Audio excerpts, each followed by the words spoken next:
సంఖ్యాకాండము 18వ అధ్యాయము.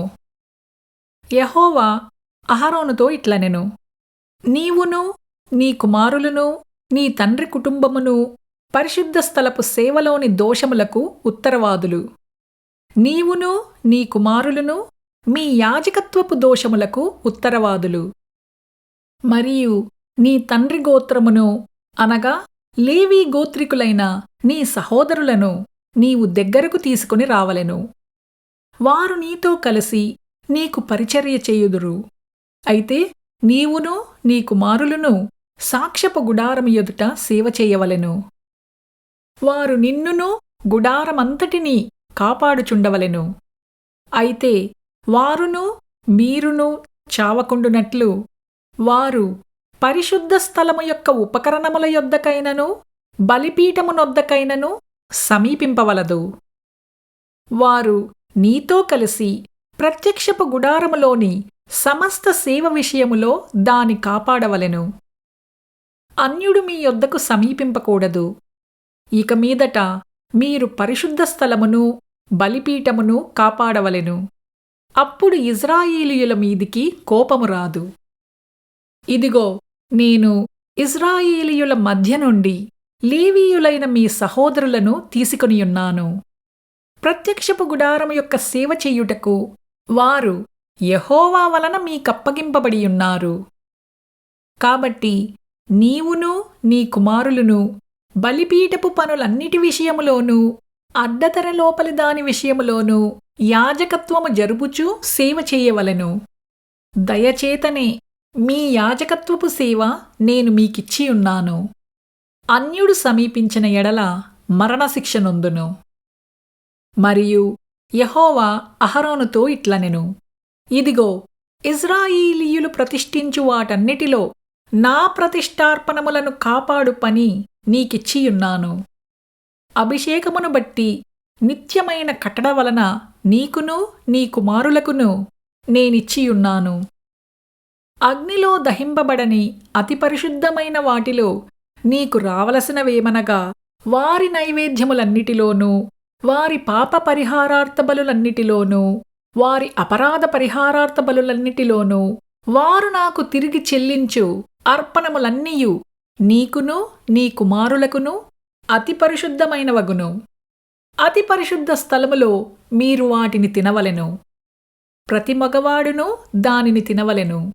అది నీకు పరిశుద్ధముగా ఉండును. మరియు వారి దానములలో ప్రతిష్ఠింపబడినదియు ఇజ్రాయేలీయులు అల్లాడించు అర్పణములన్నీయు నీవగును. నీకును నీ కుమారులకును నీ కుమార్తెలకును నిత్యమైన కట్టడ వలన వాటినిచ్చితిని. నీ ఇంటిలోని పవిత్రులందరూ వాటిని తినవచ్చును. వారు యెహోవాకు అర్పించు వారి ప్రథమ ఫలములను అనగా నూనెలో ప్రశస్తమైనదంతయు ద్రాక్షారస ధాన్యములలో ప్రశస్తమైనదంతయు నీకిచ్చితిని. వారు తమ దేశపు పంటలన్నిటిలో యెహోవాకు తెచ్చు ప్రథమ ఫలములు నీవియగును. నీ ఇంటిలోని పవిత్రులందరూ వాటిని తినవచ్చును. ఇజ్రాయేలీయులలో మీదు కట్టబడిన ప్రతి వస్తువు నీదగును. మనుష్యులలోనిదేమి జంతువులలోనిదేమి వారు యెహోవాకు అర్పించు సమస్త ప్రాణులలోని ప్రతి తొలిచూలు నీదగును. అయితే మనుష్యుని తొలిచూలు పిల్లను వెల ఇచ్చి విడిపింపవలెను. అపవిత్ర జంతువుల తొలిచూలు పిల్లను వెల ఇచ్చి విడిపింపవలెను. విడిపింపవలసిన వాటిని పుట్టిన నెలనాటికి నీవు ఏర్పర్చిన వెల చొప్పున పరిశుద్ధ మందిరము యొక్క తులపు పరిమాణమును బట్టి 5 తులముల వెండి ఇచ్చి వాటిని విడిపింపవలెను. తులము 20 చిన్నములు. అయితే ఆవు యొక్క తొలిచూలిని గొర్రె యొక్క తొలిచూలిని మేక యొక్క తొలిచూలిని విడిపింపకూడదు. అవి ప్రతిష్ఠితమైనవి. వాటి రక్తమును నీవు బలిపీఠము మీద ప్రోక్షించి యెహోవాకు ఇంపైన సువాసన కలుగునట్లు వాటి క్రొవ్వును దహింపవలెను. కాని వాటి మాంసము నీదగును. అల్లాడింపబడు బోరయు కుడి జబ్బయు నీదైనట్లు అదియూ నీదగును. ఇజ్రాయేలీయులు యెహోవాకు ప్రతిష్ఠించు పరిశుద్ధమైన ప్రతిష్ఠార్పణములన్నిటినీ నేను నీకును నీ కుమారులకును నీ కుమార్తెలకును నిత్యమైన కట్టడను బట్టి ఇచ్చితిని. అది నీకును నీతో పాటు నీ సంతతికిని యెహోవా సన్నిధిని నిత్యమును స్థిరమైన నిబంధన. మరియు యెహోవా అహరోనుతో ఇట్లనెను, వారి దేశములో నీకు స్వాస్థ్యము కలుగదు, వారి మధ్యను నీకు పాలు ఉండదు. ఇజ్రాయేలీయుల మధ్యను నీ పాలు నీ స్వాస్థ్యము నేనే. ఇదిగో, లేవీయులు చేయు సేవకు అనగా ప్రత్యక్షపు గుడారము యొక్క సేవకు నేను ఇజ్రాయేలీయుల యొక్క దశమభాగములన్నిటినీ వారికి స్వాస్థ్యముగా ఇచ్చితిని. ఇజ్రాయేలీయులు పాపము తగిలి చావకుండునట్లు వారు ఇక మీదట ప్రత్యక్షపు గుడారమునకు రాకూడదు. అయితే లేవీయులు ప్రత్యక్షపు గుడారము యొక్క సేవ చేసి వారి సేవలోని దోషములకు తామే ఉత్తరవాదులై ఉందురు. ఇజ్రాయేలీయుల మధ్యను వారికి స్వాస్థ్యమేమీయూ ఉండదు. ఇది మీ తరతరములకు నిత్యమైన కట్టడ. అయితే ఇజ్రాయేలీయులు యెహోవాకు ప్రతిష్ఠార్పణముగా అర్పించు దశమభాగములను నేను లేవీయులకు స్వాస్థ్యముగా ఇచ్చితిని. అందుచేతను వారు ఇజ్రాయేలీయుల మధ్యను స్వాస్థ్యము సంపాదింపకూడదని వారితో చెప్పితిని.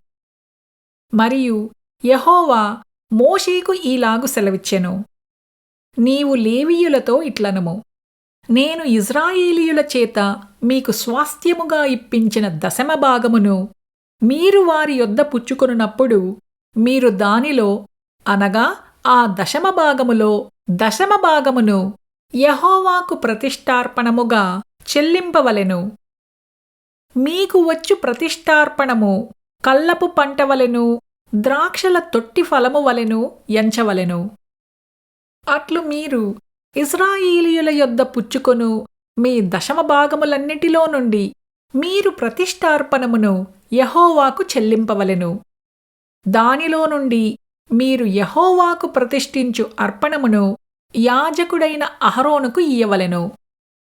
మీకియ్యబడు వాటన్నిటిలో ప్రశస్తమైన దానిలో నుండి యెహోవాకు ప్రతిష్ఠించు ప్రతి అర్పణమును అనగా దాని ప్రతిష్ఠిత భాగమును దానిలో నుండి ప్రతిష్ఠింపవలెను. మరియు నీవు వారితో, మీరు దానిలో నుండి ప్రశస్త భాగమును అర్పించిన తరువాత మిగిలినది కల్లపు వచ్చుబడి వలెను ద్రాక్షతొట్టి వచ్చుబడి వలెను లేవీయులదని ఎంచవలెను. మీరును మీ కుటుంబీకులును ఏ స్థలమందైనను దానిని తినవచ్చును.